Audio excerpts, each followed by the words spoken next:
Oi pessoal, tudo bem com vocês? Vou lançar uma charada. O que é o que é? Tem agregado, tem aglomerante. Para a gente fazer uma massa uniforme, a gente adiciona água. E eles ainda têm tempo de pega e de cura. Concreto? Não.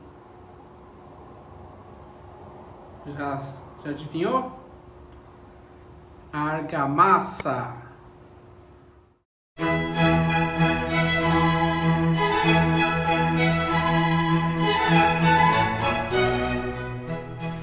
Bom, o que é argamassa? Argamassa é um elemento que visualmente ele é muito semelhante ao concreto. Mas diferente do concreto, ele não tem nenhuma propriedade ou nenhuma função de resistência. Né? Então a gente não utiliza a argamassa para fazer estruturas.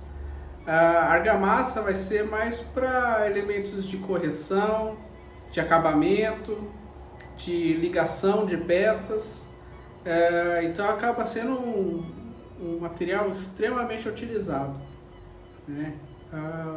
Um ambiente qualquer que seja, feito de alvenaria, a gente vai ter argamassa em praticamente todos os cantos, né? Nos 6 lados desse espaço. Né? Vamos pegar essa sala, esse quarto aqui como exemplo. Eu tenho aqui 4 paredes, eu tenho piso e eu tenho teto, né? Então a gente considera aqui 6 lados. Nas paredes e no teto eu tenho pintura e no chão aqui eu tenho piso cerâmico. E em todos esses elementos eu tenho argamassa. No caso do piso eu tenho rejunte, eu tenho argamassa de assentamento. Nas paredes e no teto eu tenho chapisco, emboço, reboco. Então eu acabo tendo argamassa aqui em praticamente todos os lados desse ambiente. Bom, a argamassa, assim como o concreto, a gente tem que classificar ele de acordo com sua definição, né? Então existem critérios aqui, 4 critérios que a gente acaba fazendo com que a gente possa classificar esses materiais. Primeiro é em relação à pega. A gente pode ter esse material que vai ter uma pega aérea ou uma pega hidráulica. Segundo tipo de definição, quanto ao tipo de aglomerante, que aí pode ser com cal, pode ser com cimento, né? São os materiais mais utilizados, pode ser com gesso também. Depois, a terceira classificação é quanto ao número de aglomerante. A gente pode ter argamassa simples, quando é só um material, como por exemplo somente cimento, ou a gente pode ter uma argamassa mista ou composta, quando a gente vai ter mais de um aglomerante. Então a gente pode ter argamassa com cimento e cal, por exemplo, ou argamassa com cal e gesso. Então a chance de você fazer essa mistura aí é bem vasta. E a última classificação é em relação à consistência da argamassa. Assim como o concreto, a argamassa também ela pode ser classificada como seca, quando a gente tem uma relação de materiais secos com úmidos muito baixa, né, uma porcentagem muito baixa de umidade. Pode ser plástica e pode ser fluida, né, que aí vai ter muita água nesse material, muita umidade. Então essas são as 4 classificações ou as 4 definições para a gente definir a argamassa.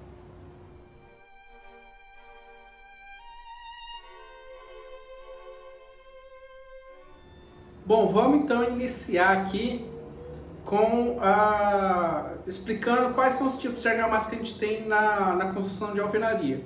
Eu não estou aqui definindo se a construção são feitas de tijolos sólidos, de tijolos furados, né, aqueles de cerâmica, se seu assentamento é feito de blocos de concreto, tá? A questão aqui não é essa, mas a gente define aí qual o tipo de argamassa que a gente está utilizando nessas partes, né, da alvenaria. Então, inicialmente, a gente tem as fiadas de eu vou chamar aqui de tijolos, mas, de novo, pode lembrar que seja concreto, blocos de concreto, enfim, o que quer que seja. Então a gente tem as fiadas de tijolos e em cada fiada a gente coloca nessas peças argamassa ali para que a gente assente essas peças, para que a gente possa empilhar elas e de modo que elas não fiquem caindo para os lados, né? De modo que elas não se desmontem. Eu moro aqui num apartamento e eu tenho aqui uma janela e eu tenho aqui uma paisagem até interessante, né? Então, às vezes eu mesmo ou alguém aqui vem visitar, eles se debruçam na parede para olhar o que tem lá embaixo, para olhar a paisagem. Se não houvesse argamassa para assentar essas peças, a partir do momento que alguém encosta na parede, as peças todas iam desmontar, como se você estivesse empurrando uma pilha de tijolos, né? Então, para que haja essa segurança, a gente então coloca esses tijolos colados uns aos outros, né? Então, em cada fiada, a gente coloca argamassa nas laterais dos tijolos e também na base dele, né? E aí na seguinte também vai ter tijolo na base, argamassa na base, a gente assenta, tá? E assim vai fazendo as fiadas, né? Então, a argamassa de assentamento, de alvenaria, ela só tem essa função de ligar as peças dessas fiadas aí dos tijolos, tá? Bom, depois da parede feita, a gente vai ter o chapisco, né? Consiste em preparar a base, preparar a parede de uma construção para receber a regularização dela, né? Não é regularização legal, é regularização do material. Então, essa parede que está lá todas com os tijolos, a gente tem que esperar aquelas linhas de argamassa que ficou ali nas fiadas terminar a cura delas, né? Não chega a precisar de 28 dias, tá? Mas a gente precisa esperar um tempo, pelo menos uma semana. E aí a gente precisa fazer a preparação da base, né? O que é a base? A base é a própria parede, é a parte onde vai receber esse material. Então a parede não pode estar suja, né? Então é muito comum às vezes encontrar nas frestinhas da parede teias de aranha, né? Algum outro elemento estranho. Então a gente precisa limpar bem essa, né, pó, é muito comum ter pó também. Então assim, a gente precisa limpar essa base. Em seguida a gente molha a base, né? Então a gente pega a brocha é como se fosse um pincel, bem grande e com bastante cerdas, né? Geralmente piaçava e redondo. Então a gente pega a brocha, molha na água e arremessa a água na base, porque a partir do momento que a gente for jogar essa argamassa, para que o tijolo não chupe a água da argamassa, né? Então nessa argamassa geralmente vai ser somente cimento e areia. Então, para que o cimento tenha seu tempo de cura também, seja tudo certinho. Então, ele precisa daquela água, né, que tá feita nele.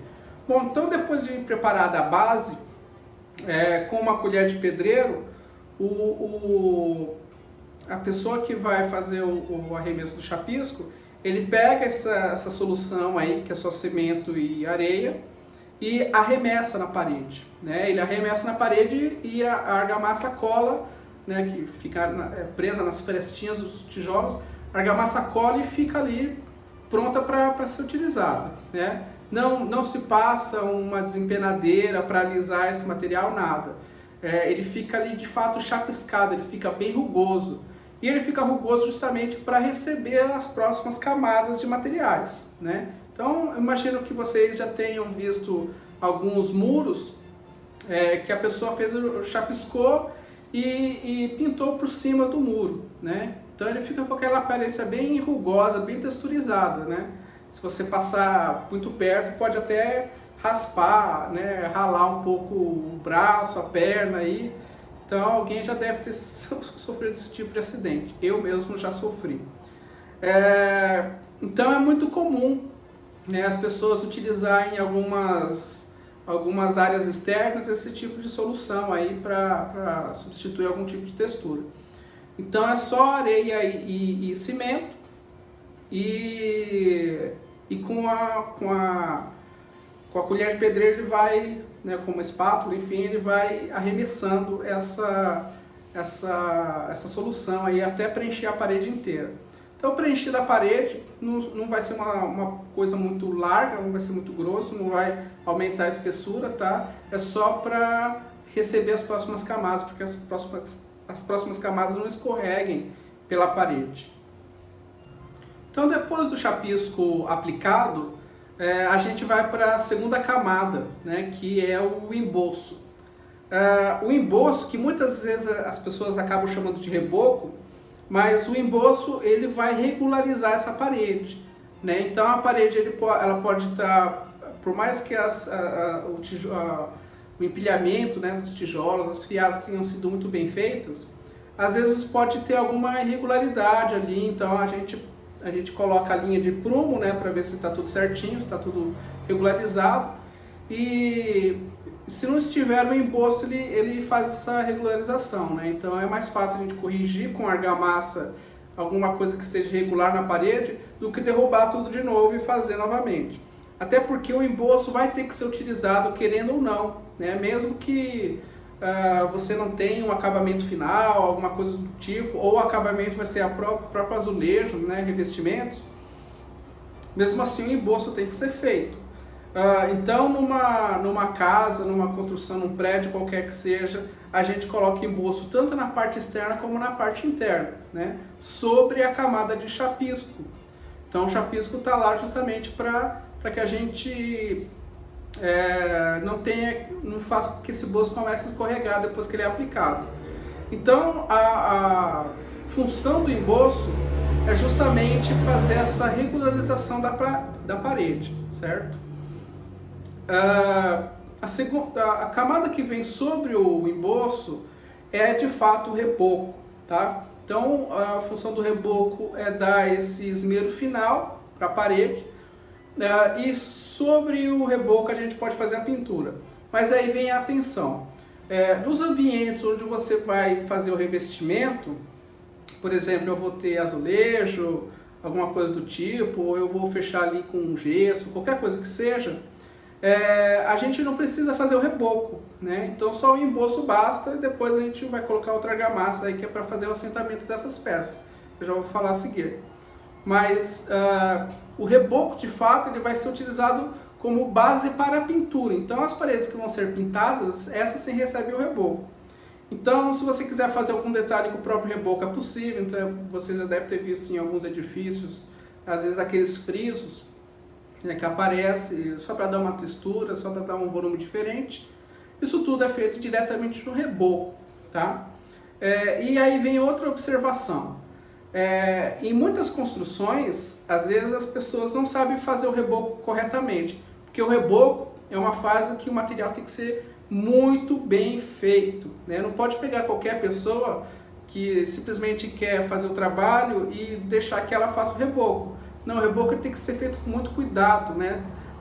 Porque se não for feito com cuidado, ele fica mal feito. E aí depois você vai passar a pintura e aí você percebe que não ficou legal. E aí o que muitas pessoas acabam fazendo? Compra massa corrida para reparar essas imperfeições. E aí eu já vi casos de eles passar a massa corrida na casa inteira para corrigir as imperfeições do reboco, né? O que é um desperdício de dinheiro imenso, não tem necessidade.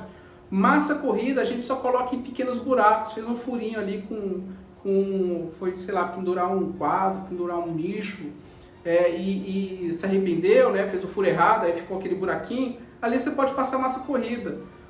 Para rupturas maiores a gente coloca argamassa, não se deve colocar massa corrida. Então é muito comum a gente ver as pessoas passando massa corrida na casa inteira, é um desperdício de dinheiro e de tempo, não tem necessidade. Você tem que contratar alguém que seja realmente profissional, que tenha muito cuidado, seja zeloso e cauteloso para fazer esse reboco corretamente. Bom, até aqui a gente falou só das paredes, né, da construção em alvenaria nas paredes. E como é que é para regularizar o piso? O piso, por mais que ele também seja bem feito, né, a gente passa a régua metálica ali sobre o concreto, mesmo assim ele pode ter algumas imperfeições. Então a gente passa uma argamassa que a gente chama de contrapiso, e aí a gente regulariza as imperfeições que pode ter, né? É muito comum, às vezes, as lajes de um edifício, elas não ficarem exatamente muito bem regularizadas, então a gente passa argamassa de contrapiso justamente para regularizar. Além disso, a gente tem as diferenças de níveis também entre os ambientes, né? Então, por exemplo, a cozinha, em relação aos outros ambientes, ela vai cair aí uns 1 centímetro de diferença. Então, essa diferença de nível, a gente faz justamente com contrapiso, né? A mesma coisa acontece na lavanderia, se for interno, né? No apartamento, por exemplo. A mesma coisa acontece no banheiro. Banheiro também, né? A gente tem um desnível do corredor para o banheiro, ou do banheiro para outro ambiente, se for uma suíte, por exemplo, e um desnível também de 1 a 2 centímetros. E dentro do banheiro tem um outro desnível ainda, que é o do box, né? Se não tiver esses desníveis, a pessoa está tomando banho no box e essa água está escorrendo pela casa inteira, né? Então, para que a água escorra também para os ralos, tudo isso acontecendo, a gente regulariza até esse desnível para a água escorrer diretamente para o ralo com o contrapiso, tá? Então o contrapiso ele vai fazer essa regularização do piso. Sobre o contrapiso, né, se a gente estiver trabalhando aí com revestimentos cerâmicos, a gente passa uma argamassa que a gente chama de argamassa de assentamento de peça cerâmica, ou argamassa de assentamento de revestimento cerâmico, que serve não só para piso, mas para parede também. Então a gente pega a desempenadeira dentada, aquela desempenadeira que tem aqueles dentinhos, e passa essa argamassa com a desempenadeira dentada. Então a argamassa ela vai ficar com uns volumezinhos assim, né? Como se tivesse vários frisos no material. Para quê? Para que quando você coloque a peça cerâmica, né? Então vamos pensar no piso, passou a argamassa, a desempenadeira dentada na argamassa, e aí você colocou uma peça sobre essa massa. A peça vai assentar e vai afundar. Então ele tem justamente esses espaços para que quando você faça isso, ele preencha de forma uniforme. Se não for feito isso, é muito comum a gente ver a pessoa passar argamassa lá e simplesmente coloca o piso em cima. O piso, com o passar do tempo, ele vai se soltar, né? Ele vai ter descolamento de peça, que a gente chama. Então, e quando ele se solta, no caso do piso, por exemplo, você pode pisar um pouco mais forte, ele pode quebrar, né? Se for um piso difícil de achar, vai ter que colocar uma peça adaptada ali. Então, essas peças, essa argamassa, ela tem que ser realmente feita com a desempenadeira dentada. Mesma coisa na parede, né? No caso da parede é um pouco mais perigoso, até porque se houver descolamento de peça, aquela peça pode cair, né? No caso do piso, ela não vai levantar e cair. E da parede ela pode cair e ocasionar algum acidente. Então, a gente utiliza durante a aplicação desse material aí, esse tipo de argamassa, tá? Chamado de argamassa de assentamento de revestimento cerâmico ou de peça cerâmica. Feito esse assentamento, a gente faz o rejunte, né? Então o rejunte é outra argamassa que a gente coloca justamente nessas peças cerâmicas aí para que não haja infiltração de água. Então imagina a gente está num box sem nenhum tipo de rejunte, e depois de alguns anos aí tomando banho quente, porque está inverno, enfim, aquele vapor todo vai entrando naquele espaço, né? Então vai haver descolamento de peça uma hora ou outra. Então, para que isso não ocorra, a gente tem que fazer o rejunte. O rejunte, com o passar do tempo, também ele pode, às vezes, começar a se soltar. Então a gente tem que ir lá e passar rejunte novamente, tá? Se você vê alguma peça com rejunte solto, que está quebradiço por algum motivo, tem que ir lá e passar rejunte novamente, tá? Essas argamassas aí, como de rejunte, de assentamento de peça cerâmica, até algumas outras, a gente encontra elas prontas, né? Às vezes ela está pronta para ser utilizada, já vem numa bisnaga, igual aquelas que a gente faz para fazer detalhes em bolo, né? Passar chantilly. Então ela vem numa bisnaga onde a gente aplica esse material exatamente onde vai ser utilizado. Só tira a tampa e já usa, facinho. Outras ela já vem em pó, Então o fabricante fala lá qual é a solução, quanto você tem que pôr de água e tal, e ele já está pronto para ser utilizado, né? Então essas já você não precisa fazer a mistura lá de cimento mais gesso, tá? Não, ela está prontinha para você utilizar. As argamassas que a gente utiliza em mais volume, como no caso do emboço, que a gente utiliza bastante para fazer regularização, ou a do contrapiso, por exemplo, essa a gente tem que fazer na marra, né? Então a gente tem que fazer lá com cimento e areia, às vezes uma adição ali também de cal, para fazer essa regularização correta, tá? A argamassa que a gente utiliza também para fazer o esmero final, né? Por exemplo, do reboco, essa vai uma quantidade de cal já considerável para que haja plasticidade, né? Então imagina uma parede aí que vai sofrer calor, vai sofrer frio, então uma hora ou outra ela vai receber uma rachadura, né? Uma fissura muito pequena, tal, mas é uma rachadura, esteticamente desagradável. Então a gente coloca ali um material que seja plástico e que possa haver essa trabalhabilidade aí de dilatação do material e ele não racha, né? Então a gente adiciona um material plástico, né? No nosso caso a gente adiciona bastante a cal, o gesso é caro para isso. Então alguns materiais já vêm prontinhos para ser utilizados, no caso do rejunte de assentamento, outros a gente tem que fazer. Tem uma outra argamassa também que é bastante utilizada, porque ela substitui o emboço e o reboco, né? Que é chamada de massa única ou emboço paulista, ou reboco paulista, dependendo da região. Mas enfim, é uma massa única. Ela junta tanto o reboco como também o emboço, né, para fazer a regularização, como o reboco. Então a gente utiliza uma desempenadeira com espuma, né? Para o reboco normal também a gente utiliza essa desempenadeira e ele fica com um aspecto extremamente liso, né? Perfeito. E a partir disso você já pode aplicar, já pode fazer a pintura, tá? Então o emboço paulista é um material excelente para isso. E ele também, a gente não tem que ficar esperando a cura do emboço terminar para depois fazer o reboco e depois esperar a cura do reboco terminar. No emboço paulista já faz esse 2 em 1, que aí você espera uma cura só, né? Então, questão de tempo, ele é muito bom, né? Ele é excelente para isso.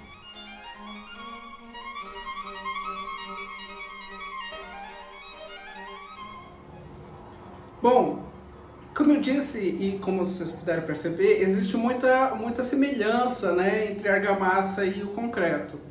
A grande diferença é realmente a questão da resistência dos materiais.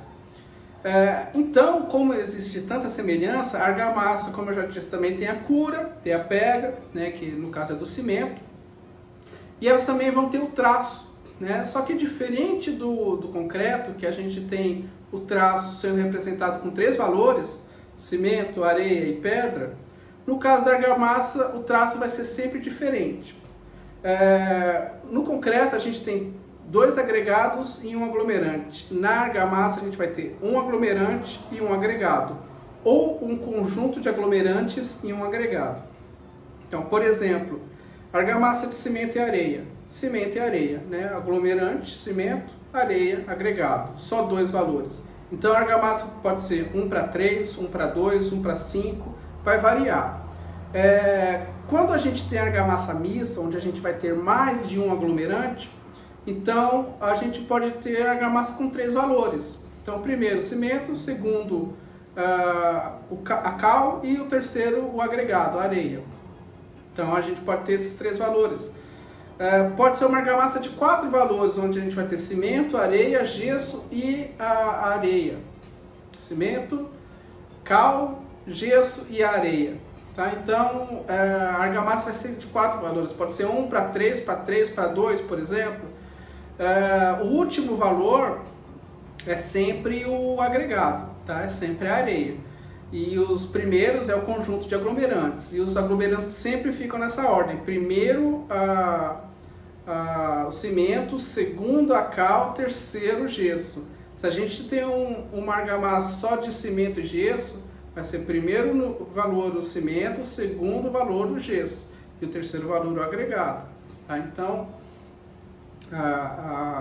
o traço da argamassa é muito mais complexo que o traço do concreto. Ou ele pode ser muito mais simples se for somente dois valores, como a gente viu inicialmente, né?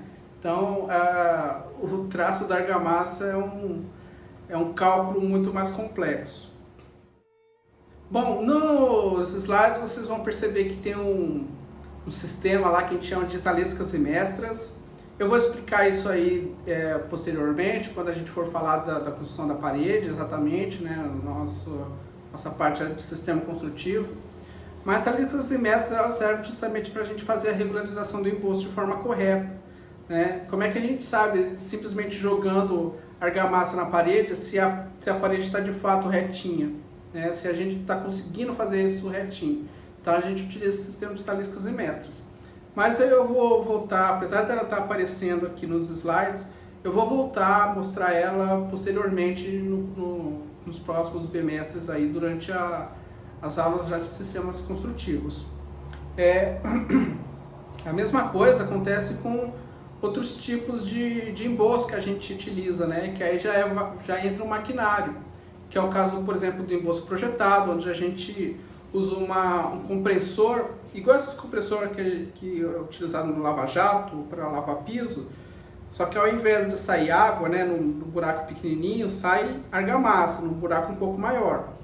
Então, utiliza essa máquina aí que faz um barulho danado, mas ela economiza bastante tempo, né? Só ela é meio perigosa porque naquela solução toda lá, que vai ser basicamente cimento e areia, se tiver uma pedra ali, aquela pedra entra na mangueira e aí pode obstruir e aí entope, né? E o compressor continua jogando o material, ela pode estourar a mangueira, pode até ocasionar um acidente. Aí eu já vi o cara segurando a mangueira e o negócio estourou na mão dele lá e perdeu o dedo.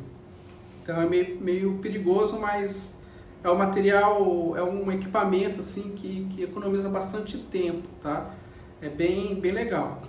E se você procurar no YouTube, aí você vai achar toda a sorte de máquina. Tem uma que eu vi que a máquina fica com uns negócios de ferro, o único trabalho que você tem é abastecer a argamassa na máquina. Ela vai lá, passa na parede, ela anda na parede, é uma coisa maluca, né? É viável de ser utilizado no Brasil? Não sei, de repente tem que ver o preço dela, né? Às vezes o preço dela é extremamente caro, é o valor aí de 5 operários numa obra, e aí não compensa, né? Compensa você pagar uma pessoa que saiba fazer isso corretamente, né? Por mais que o tempo seja um pouquinho além, né? Mas se na ponta do lápis aí o valor ficar caro demais, algumas máquinas não compensam, né? Além do mais, tem a questão do trabalho manual, o trabalho do homem, que pode ser alguma cafonice que eu vou falar, mas eu acho que o trabalho da mente humana, da mão humana, ainda é muito superior, né? A gente sabe corrigir algumas coisas. A máquina ela foi feita para aquilo. Se precisar corrigir, às vezes ela não vai saber fazer isso. Bom, pessoal, essa então foi a nossa última aula do bimestre, tá? Então falamos aí já sobre agregado, aglomerante, rochas, concreto, argamassa, aquela parte ainda mais inicial lá onde a gente falou de normatização, enfim, são tudo material passível de cair na prova, tá? Então eu vou estar utilizando a aula de hoje para tirar as dúvidas de vocês. Às 9 horas estarei no Zoom, eu vou abrir uma sala no Zoom para explicar para vocês como vai ser os procedimentos da prova, e também para tirar as dúvidas que vocês devem, tá? Que talvez vocês devem ter, não sei. E isso eu farei só no Zoom, no fórum lá. Também posso tirar algumas dúvidas, mas o fórum está meio complicado de ser utilizado, tá? O Zoom eu acho muito mais fácil, mais rápido de responder, muito mais dinâmico. Beleza? Então, pessoal, é isso aí. Façam uma ótima prova, tá? Boa sorte e até a próxima aula.